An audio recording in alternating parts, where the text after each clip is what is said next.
অনুরোধ করছি আপনারা যারা ভিডিওটি দেখছেন, তারা যারা ফেসবুকে দেখছেন তারা বেশি বেশি করে শেয়ার করবেন, যারা ইউটিউবে দেখছেন তারা সঙ্গে সঙ্গে সাবস্ক্রাইব করবেন। দর্শকরা, আজকে আরও গুরুত্বপূর্ণ ঘটনা ঘটেছে আসাম বিশ্ববিদ্যালয় ইস্যুতে। আজকে আমরা দেখলাম যে বিডিএফ বরাক ডেমোক্রেটিক ফ্রন্টের পক্ষ থেকে একটি সাংবাদিক সম্মেলন করা হয়েছে এবং সেই সম্মেলনে অধ্যাপক প্রশান্ত চক্রবর্তীর গ্রেফতার দাবি করা হয়েছে। কেন গ্রেফতার দাবি করা হয়েছে? প্রশান্ত চক্রবর্তী তার হোয়াটসঅ্যাপ গ্রুপে লিখেছেন যে বরাকি বাঙালি, আত্মঘাতী বরাকি বাঙালি এসব বলেছেন এবং বিডিএফ নেতারা মনে করছেন এইসব শব্দ বাঙালি জাতিকে অপমান করা, আসামের 1,20,00,000 বাঙালিকে অপমান করা। তাই বাঙালি ভাবাবেগে আঘাত দেওয়ার জন্য, জাতিকে অপমান করার জন্য প্রশান্ত চক্রবর্তীকে গ্রেফতার করা হোক, এই দাবি তুলেছেন বিডিএফ এর মুখ্য আহ্বায়ক প্রদীপ দত্ত রায়। একই সঙ্গে আরো একটা কথা যেটা উঠে এসেছে যে আদতেই বাঙালি নন প্রশান্ত চক্রবর্তী, এমন কথা উঠছে। প্রশান্ত চক্রবর্তী একটা পুরনো ভিডিও পাওয়া গেছে, সেখানে তিনি বলছেন যে তিনি মূলত উড়িষ্যা মূলের মানুষ, তাদের পদবী চক্রবর্তী নয় এবং তিনি মূলত বাঙালি মূলের নন, এই কথা তিনি বলছেন। তিনি বাংলা ভাষায় পড়াশোনা করেছেন, তিনি তার ঘরে অসমিয়া, তার স্ত্রী অসমিয়া কথাবার্তা বলেন, সুতরাং তার জাতি কি তিনি নিজেই প্রশ্ন করছেন, এই ধরনের কথা উঠছে। আমি দুটো ঘটনাকে এখানে একসঙ্গে করছি এই জন্য যে দুটোই খুব গুরুত্বপূর্ণ কথা।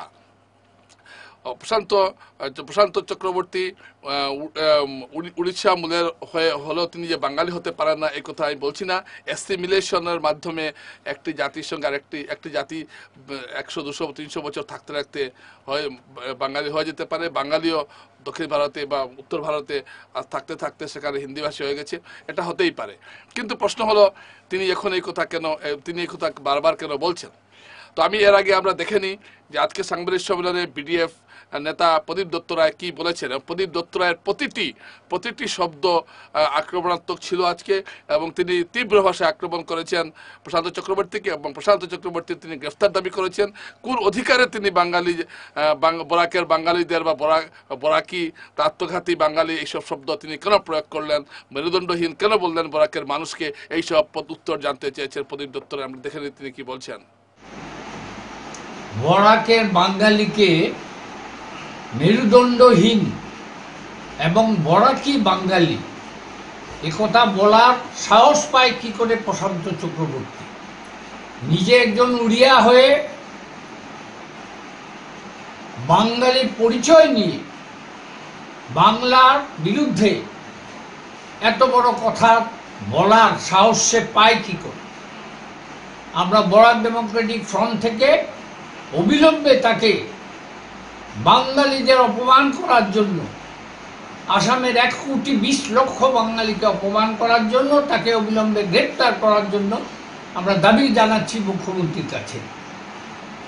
এই যে তথাকথিত বাংলা সাহিত্য সভা, এই বাংলা সাহিত্য সভার সঙ্গে বরাক উপত্যকার কোনো সম্পর্ক নেই। গুটি কয়েক মানুষ আছে, ব্রিটিশ আমলে যেরকম আমাদের রাজাকার ছিল,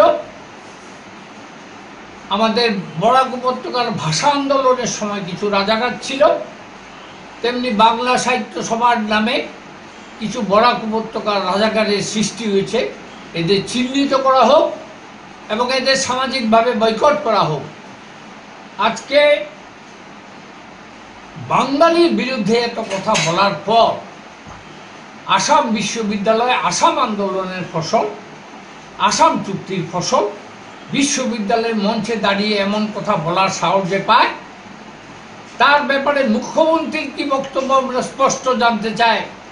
আসামের 1,20,00,000 মানুষ, মুখ্যমন্ত্রী মনে করেন কিনা আসাম বিশ্ববিদ্যালয় আসাম আন্দোলনের ফসল, সেটা আমরা জানতে চাই। আমরা সেই সঙ্গে জানতে চাই যে এই যে বরাক উপত্যকার বাঙালি তথা আসামের বাঙালিদের যে এই যে দিনের পর দিন অপমান করা হচ্ছে, এটা ব্রহ্মপুত্র উপত্যকার তথাকথিত কিছু বাঙালি নেতৃত্ব আছে যারা চাইছে বাঙালির নেতৃত্বটা ব্রহ্মপুত্র উপত্যকায় নিয়ে যাক, যে কারণে বরাকের বাঙালি নেতৃত্বের সঙ্গে কোনো যোগাযোগ তারা করে না।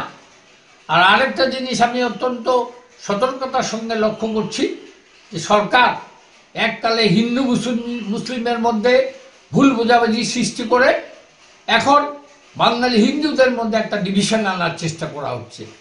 এ সম্পর্কে গোটা আসামের বাঙালিদের কাছে আমি অনুরোধ করছি এই সমস্ত বিভ্রান্তিমূলক খবরে আপনারা পা দেবেন না।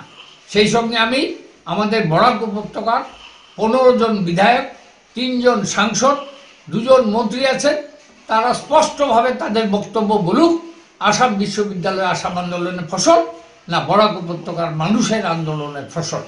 এই জিনিসটা বরাক উপত্যকার মানুষ জানতে চায়। আর আমি বিজেপি দলকে একথাও স্মরণ করিয়ে দিতে চাই, আমরা যখন বিশ্ববিদ্যালয় দাবিতে 1983 থেকে আন্দোলন করেছি, তখন এই বিজেপির বরিষ্ঠ নেতা গোবিন্দ প্রকাশ তো আমাদের প্যাট্রন ছিলেন, বিমলাংশু রায় ছিলেন আমাদের উপদেষ্টা, অ্যাডভোকেট রাতুল দাস যিনি বর্তমানে গভর্নমেন্ট লিডার উনি ছিলেন আমাদের উপদেষ্টা। বিজেপি সর্বপ্রথম আমাদের এই বিশ্ববিদ্যালয় আন্দোলনকে সমর্থন করেছিল, কংগ্রেস পরে করেছে এবং অন্যান্য দল অনেক পরে করেছে।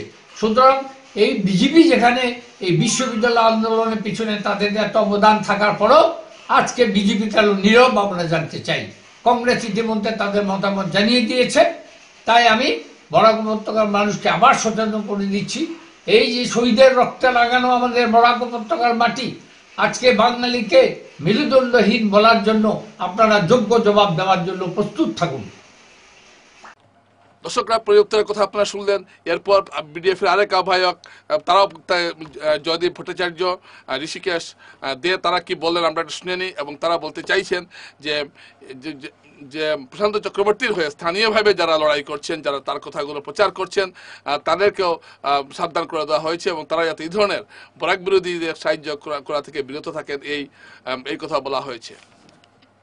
বিডিএফ থেকে আমরা বলতে চাই, প্রশান্ত চক্রবর্তীকে যারা এখানে এনেছেন এবং প্রশান্ত চক্রবর্তীর এই যে বাংলা সাহিত্য সভা বলে একটি সংস্থা, যারা এদের শিলচরে যারা এদের পৃষ্ঠপোষক, বরাক উপত্যকায় যারা এদের পৃষ্ঠপোষক, তারাও এই পুরো ঘটনাক্রম নিয়ে একইভাবে দোষী বলে আমরা মনে করি। যারা এখানে এই বাংলা সাহিত্য সভা প্রশান্ত চক্রবর্তীকে সমর্থন করছেন, আমরা আগেও দেখেছি তারা এখানে স্থানীয় বাঙালি নেতৃত্ব, এখানে বাঙালিদের সাংস্কৃতিক সংগঠন ইত্যাদির সঙ্গে যোগাযোগ রাখতে চান না।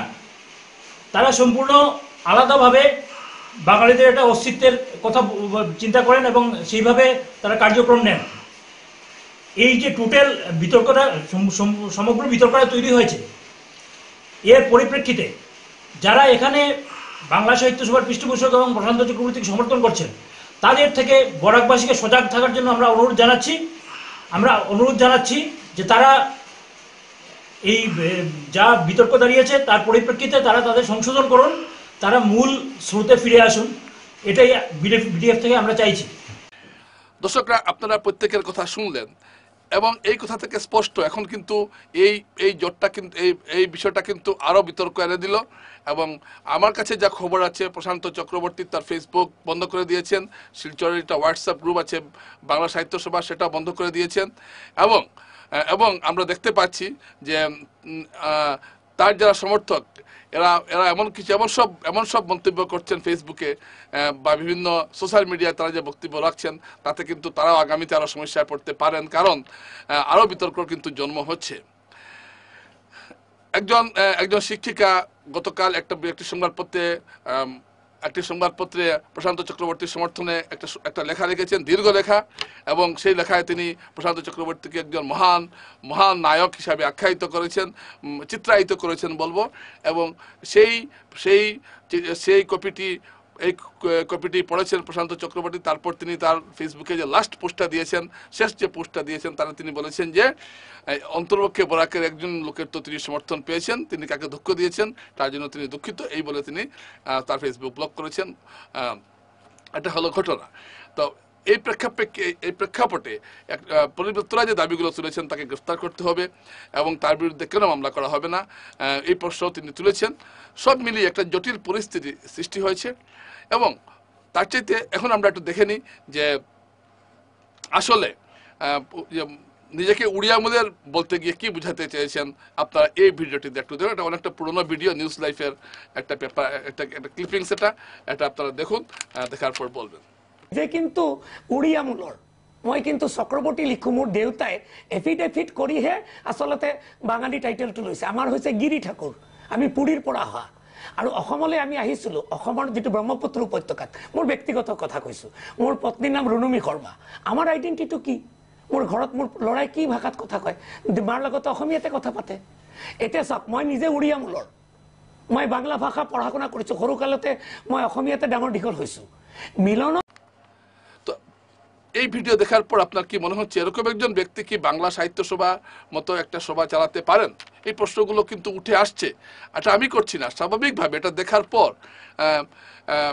দেখার পর থেকে এটা আসছে। এখন একজন আমাদের সিনিয়র সাংবাদিক এই বিষয়ে তার মতামত জানিয়েছেন এবং তার ভিডিও খুব ভাইরাল হয়েছে। এবং এখান থেকে একটা প্রশ্ন উঠিয়ে সবাই এই কথাই বলছেন যে বাংলা সাহিত্য সভার মতো যে সভা বাঙালির প্রতিনিধিত্ব করছে বলে দাবি করা হচ্ছে এবং সরকার তাদের মতামতকে মান্যতা দেয়, তো সেই ক্ষেত্রে এই ধরনের একজন লোক কিভাবে এই ধরনের সাহিত্য সভার সাধারণ সম্পাদক পদের মতো একটা পদে বসতে পারেন? এই সমস্ত কথা কিন্তু এখন উঠছে।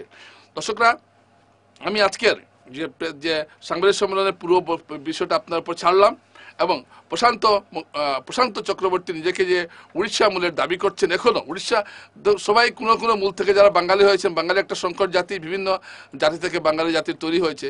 এখন আমি যে আমার কথা বলছি, আমাদের প্রভু এসেছেন উত্তরপ্রদেশ থেকে, তো আমি কি এখন উত্তরপ্রদেশের বলবো নাকি?